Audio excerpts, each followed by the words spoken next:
Deus.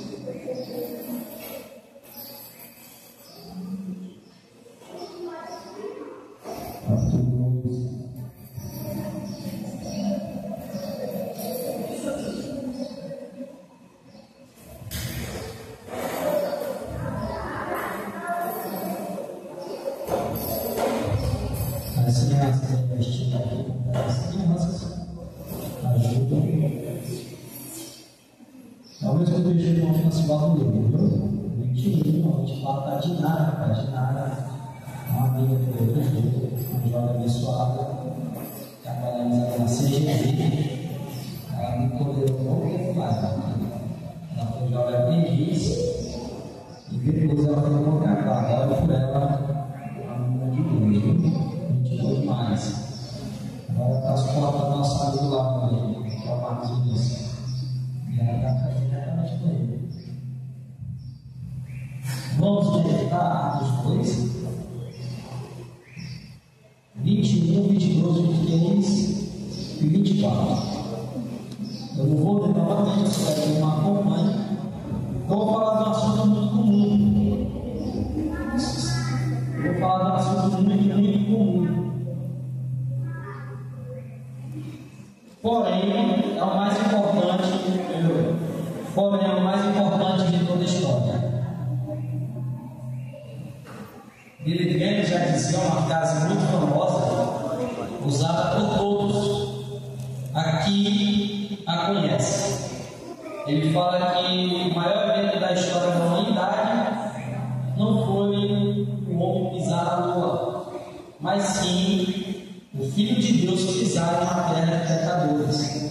Isso chama muita atenção, porque a humanidade ela foi criada por Deus para viver em excelência, em harmonia e de forma perfeita e sincronizada com a criação.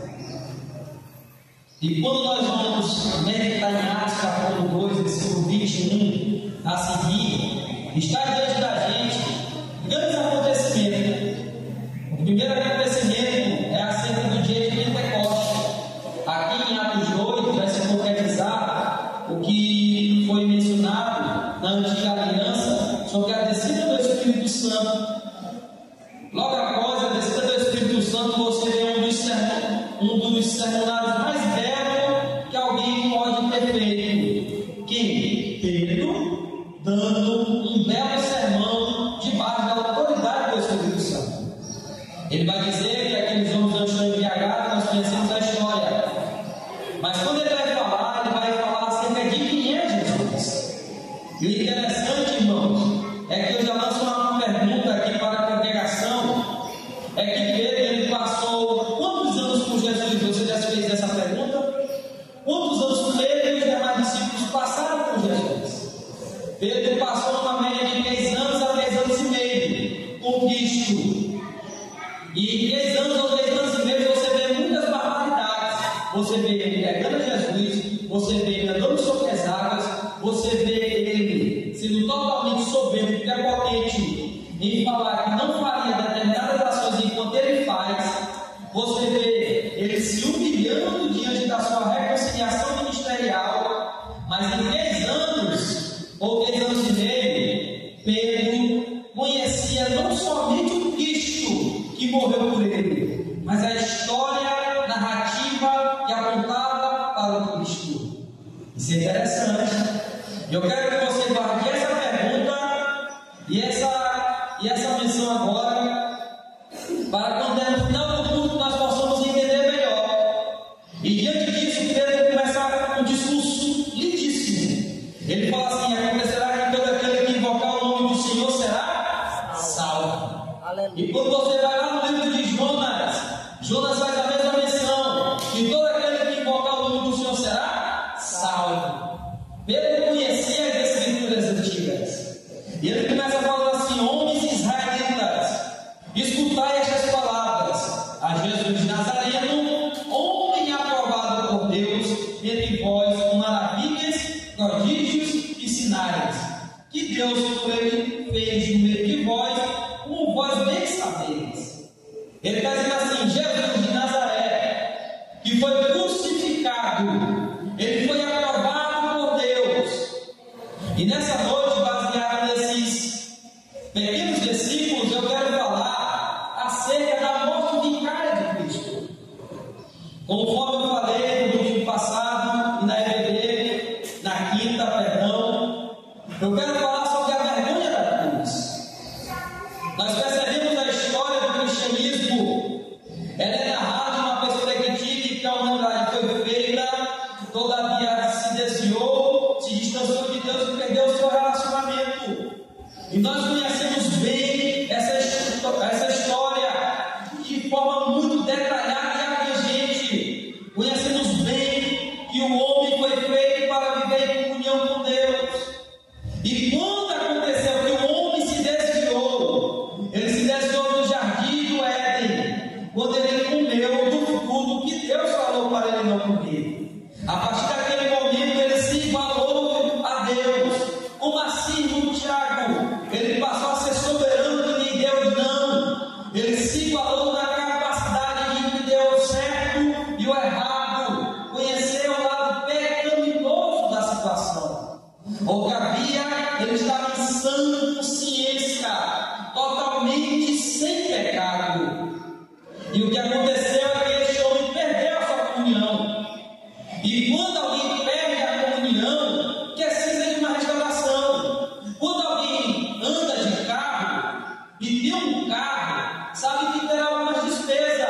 Quando o carro é 100% novo, como a minha sogra sempre fala, a melhor compra é você comprar algo novo, porque algo novo vai trocar pneu e somente a revisão dentro do carro. Quando você já compra um carro semi-novo, eu quero que você entenda o que eu estou nessa ilustração. Você vai ter outras questões. Pode quebrar durante um tempo, algumas peças que você nem conhecia, e assim sucessivamente. Todavia, a sua atenção será tocada. O que eu quero fazer menção? Eu quero fazer menção que tudo que é quebrado precisa de uma restauração. Tudo que é rompido precisa de uma reconciliação direta ou indiretamente. Quando o homem pecou no Éden, ele perdeu a comunhão com Deus.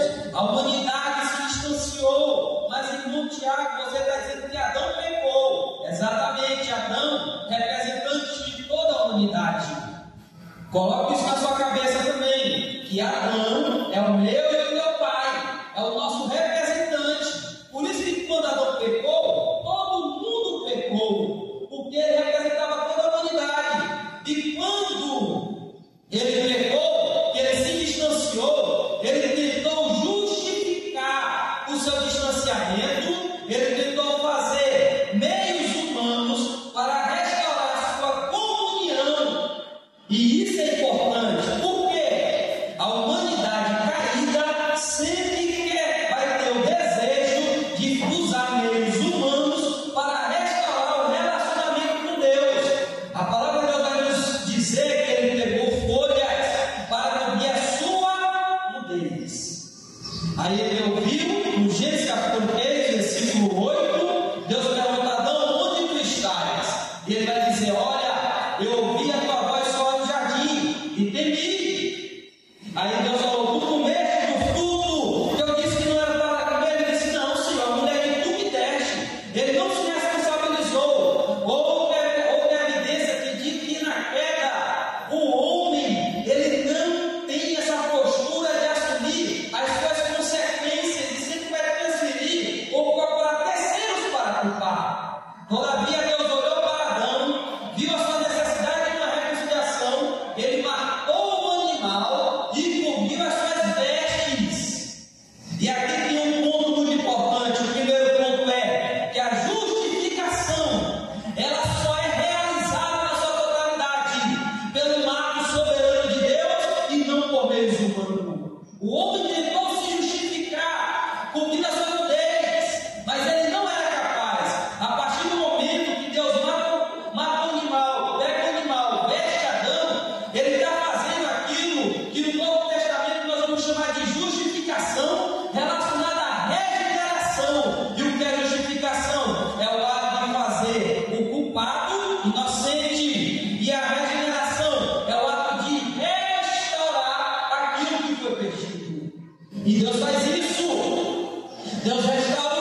permita, Isaías está tendo uma visão da crucificação de Cristo.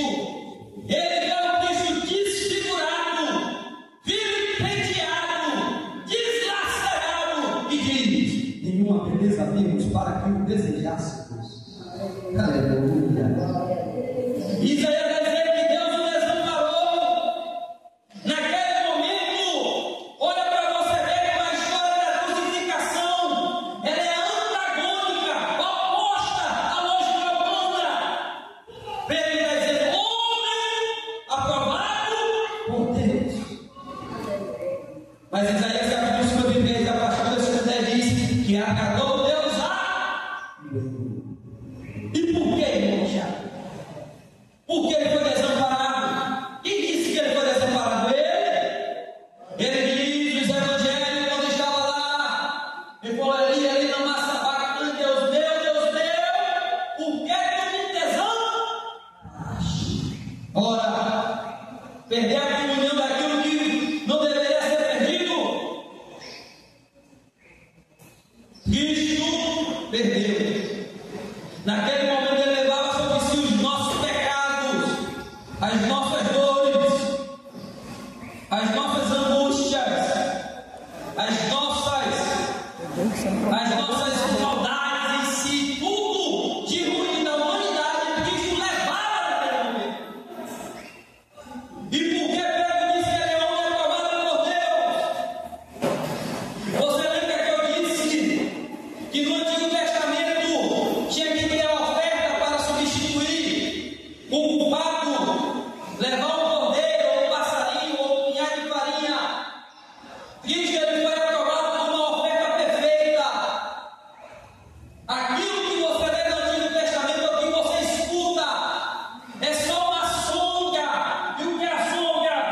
Quem vê a minha sombra aqui na frente do púlpito sabe que eu estou balançando algo. Quem souber ela não vai dizer que é um terno, mas diz que é alguma coisa que eu estou vestida. A sombra é somente uma revelação daquilo que haveria de vir.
A primeira acusação estava lá. A primeira acusação estava lá em cima da sua cabeça. Rei dos judeus. Em latim, em grego. E o que é mais, irmãos? Em hebraico. Por quê? Ele foi desprezado pelo maior sistema da época. O sistema religioso. Ele foi desprezado o latim por conta da linguagem do Império Romano. E ele foi desprezado em grego também por conta de todo o Império. E ainda mais na fui falar essa língua de forma universal. E a acusação é: rei dos judeus. E ele é rei. Mas ele veio de forma humilde e passou a vergonha da cruz e foi acusado de forma injusta para que eu e você pudéssemos ser justos mediante a justiça. Isso é importante. Muito importante. Muito importante. Porque nós não podemos esquecer, porque nós estamos aqui. Nós devemos compreender perfeitamente de que ele foi considerado injusto para sermos justos. Ele morreu por todo tipo de pessoa que você imaginar. Talvez você olhe para a humanidade hoje, os seres humanos, como a Al-Qaeda, ou aquele povo do Estado Islâmico que se mata muita gente, diz palavras combinatórias. Cristo morreu por ele, Cristo morreu por ela, Cristo morreu por todos aqueles que estão presos e condenados a alguma condenação em algum quesito da nação brasileira e do mundo. E deixe eu vos falar nesta noite: o ato de Deus justificar não é um processo, a justificação é um ato instantâneo, soberano e totalmente divino. Não importa o que tu fez, não é a multidão de pecados, mas sim é o coração quebrantado e rendido diante do Deus soberano. Aleluia. Olha, irmão, isso é muito sério. A maior parte da igreja hoje precisa entender isso. A vergonha da cruz é o ato de tornar justo o injusto. E quem é o injusto? Eu e você. Nós vivemos por causa dele. Nós existimos por causa dele. Irmão Tiago Jesus pode salvar a mais terrível prostituta. Ele pode salvar alguém que nasceu no evangelho. Eu já ouvi muito disso de pessoas que nasceram nesse evangelho. Eu nunca bebi, eu nunca fumei, eu nunca me prostituí, eu nunca matei, eu roubei. E eu tenho que ser perdoado de quê? Dos nossos pecados. Porque todo mundo nasce com seus delitos e pecados. Todo mundo discute biblicamente. Nasce debaixo da condenação do pecado. Nós não podemos morrer da forma que nós nascemos. Nós não podemos desfalecer da forma que nós viemos ao mundo. Cristo, por intermédio desse ato, ele nos perdoou em forma direta e indiretamente. Ele morreu por quem? Por todos. A vergonha da cruz é por quem? Por todos. Até aquele que nunca ouviu falar de Jesus. Jesus morreu por ele. Jesus morreu pela pessoa que te faz raiva. Jesus morreu pela pessoa que te humilha. Jesus morreu pela pessoa que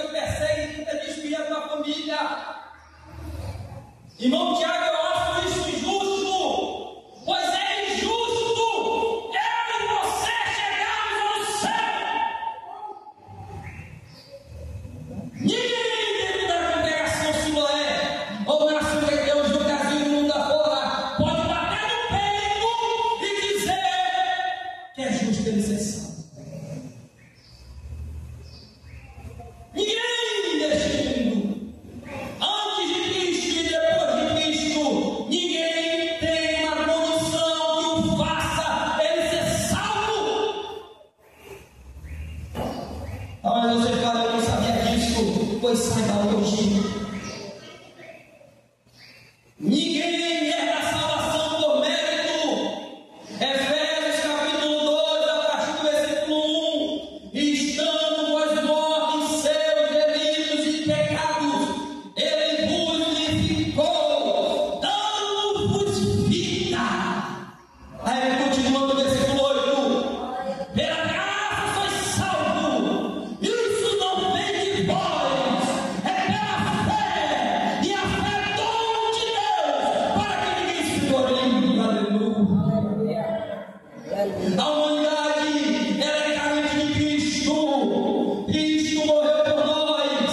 Nós devemos entender piamente que esse deve ser o nosso combustível para avançar, para vivermos intensamente a Ele, para nos doarmos cada vez mais, para servirmos uns aos outros, para compreendermos a morte vicária de Cristo, não somente no culto de Santa Ceia, mas entender a partir do momento que a gente está vivo, tateando, olhando, respirando, ouvindo e falando. É pela graça. É pela graça. É pela graça. Nós não merecemos. E você já viu alguém que ganha algo e sabe que não merece como ele se comporta? Você já viu? Quer ver um pai ou uma mãe e dar um presente ao filho, mesmo ele sem merecer, mesmo ele sem estar tendo as condições? O filho fica extremamente grato a ele, se sujeita aos pedidos. Só que a diferença é que a nossa gratidão, sabe como é que é? É que se tivéssemos 1000 vidas e doássemos ela a Cristo, ainda assim seria insuficiente para agradecer a Ele. Nós só temos uma vida e essa deve ser vivida para Ele. Eu digo aqui nesta noite, para os que me ouvem como visitante e toda a congregação Siloé, nós devemos viver para Cristo como se a nossa vida dependesse dele, porque realmente depende. E ele vai dizer assim: a este que busca o entregue pelo determinado conselho e porque a ciência de Deus, que ele te deixa crucificar, te matar pelas mãos de injusto. Sabe o que é isso daqui? É o que eu vos falei. A crucificação não foi um projeto B ou C, sempre foi um projeto primário de Deus para a humanidade. Foi Deus que levou Cristo ao Calvário, foi Deus que o matou, a morte não o ceifou. Ele mesmo disse quando falou assim: Pai, na tua mão eu te entrego o meu espírito. Aleluia. Tudo dentro dos projetos de Deus. E agora aqui eu começo a mencionar os pontos da mensagem diante dessa introdução. O tempo dessa noite eu citarei um. Qual é, meu Tiago? A vergonha da cruz nos trouxe igualdade no reino espiritual.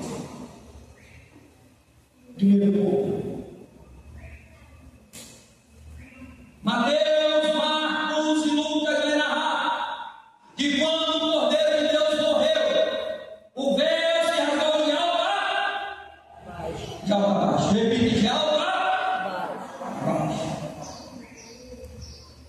No Antigo Testamento não tinha isso. A vergonha da cruz ela trouxe o benefício da igualdade espiritual. Irmão Tiago, como assim? Eu me sinto tão pequeno. Teve uma pessoa que disse assim: aquele homem, aquele pastor é tão santo que eu não me vejo digno de falar com ele. Deixa eu me dar uma notícia. Não tem essa distinção espiritual diante da vergonha da cruz. Pastor, dirigente, é colocado tudo em igualdade.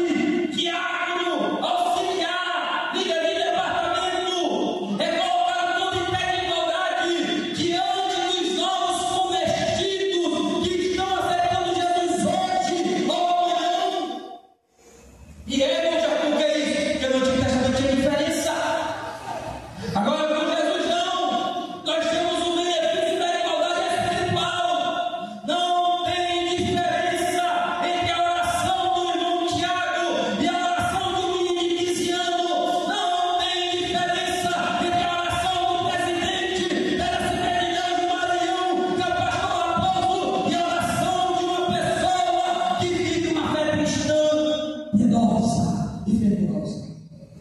Não tem. Você já viu? Aquela pessoa, chama o pastor, chama o dirigente para orar. Não, todo mundo tem acesso ao nome. Não é titularidade, não é no nome de Jesus.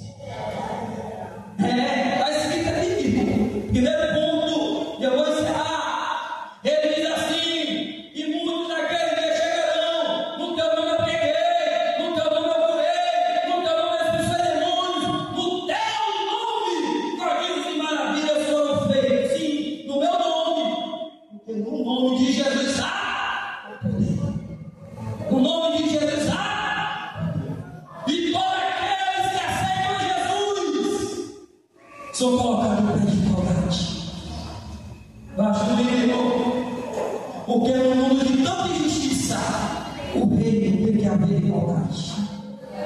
No mundo de tanta desigualdade, no reino tem que haver unicidade. Isso mesmo. Aí ele vai falar assim: Pedro, vós sois geração santa e eleita, sacerdócio real, povo adquirido por Deus. A igualdade da cruz nos trouxe o que, irmão Tiago? O segundo ponto, ela nos trouxe a justiça de Deus como conclusão. Isso mesmo que você falou. E a justiça de Deus aqui quebra todo o protocolo. Ali o papai de mocidade se prepara, deixa logo ali o hino no ponto. Eu quero falar desse assunto aqui rapidamente, de forma superficial. João capítulo 7, versículo 18, se não me falta memória.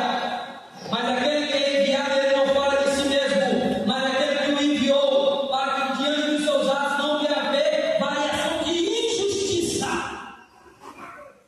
Isso é profundo. O que eu e você entendemos por justiça,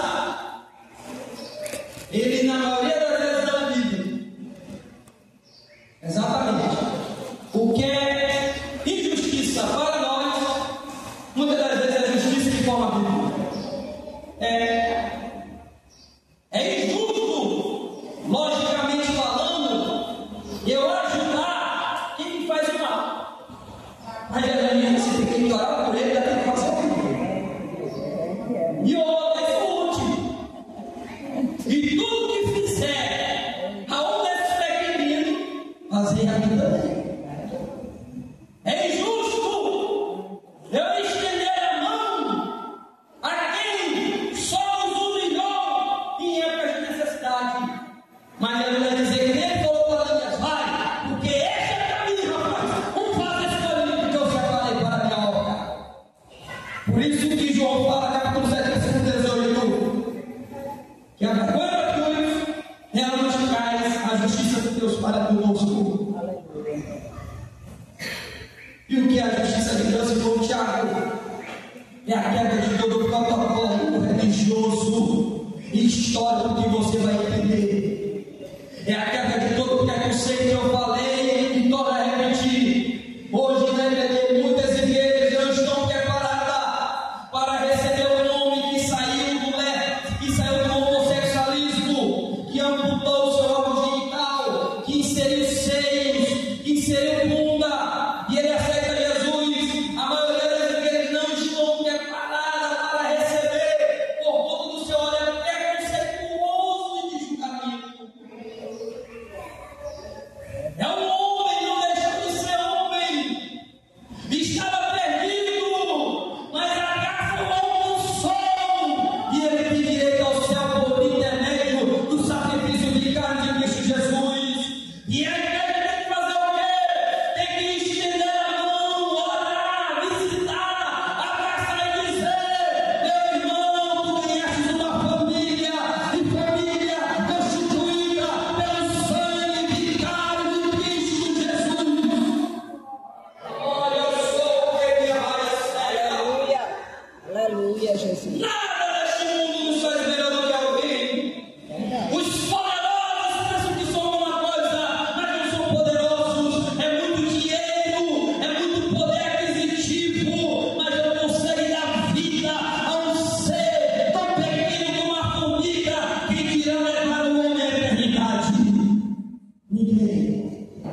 Curva sua cabeça. Glória a Deus. Nós tínhamos 6 pontos para falar acerca da vergonha da cruz, baseado em Atos 2, 22, 21, 24. Mas essa mensagem era necessária para salvar a mim e a você que está me ouvindo e aos irmãos presentes nesta noite. Nós precisamos levar a sério a verdade do Evangelho. Nós precisamos fazer que nem Pedro. Você lembra que no início da mensagem eu falei assim: Pedro conhecia Jesus há 3 anos ou 3 anos e meio. E você vê o sermão de Pedro. Ele começa no Antigo Testamento. Ele fala dos profetas maiores. Ele fala dos profetas menores. Por mais indeciso, por mais desorientado que Pedro era, ele amava estar com Jesus. E um dos motivos que ele foi usado desta maneira é porque Pedro deu atenção ao que Cristo disse para repassar ao mundo que o ouvia naquele momento. Eu não sei quantos anos tu tens de crente ou de caminhada cristã saudável. Eu não sei, pouco importa que eu saiba, mas uma coisa eu quero te confrontar nesta noite: se eu e você, diante da nossa caminhada e do nosso tempo, nós temos esse conteúdo bíblico e essa intimidade de falar do nosso Salvador, como Pedro teve 3 anos e meio. E para que, irmão Tiago? Para servir aos outros, para servir ao mundo com o Evangelho, para servir aqueles que nos vilipendiam e que nos perseguem.